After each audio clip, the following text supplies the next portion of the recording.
And Sonia's asked, what does strong adaptive teaching look like in a primary classroom? That's a great question, because people worry, we all worry, don't we, Amy? Are we doing it right? Are we doing it right? Yeah. Is this what everybody else is doing? There's a big worry, isn't there? It is a big worry, yeah.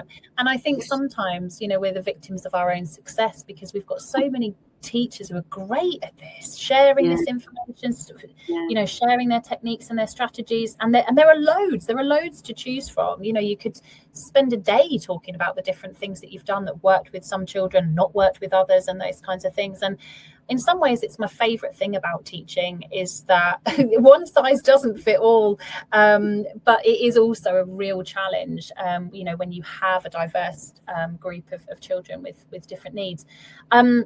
For me, strong adaptive teachers are teachers who say what is working, what is not working, and when I've identified what is not working, what could I do? What can I change?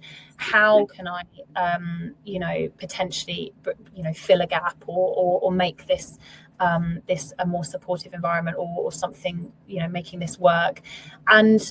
And it's also, I think sometimes about having the courage to say, do you know what, I've tried this technique that maybe someone's recommended to me, or maybe I've read about, and it isn't working. So I'm going to stop doing that now, and I'm going to try something else. And I think sometimes we worry about that because we think there's going to be a detrimental impact on the children. And I would say, generally speaking, that's not the case. But I think, that there is more madness in sticking with something that isn't working than in trying something new. Sometimes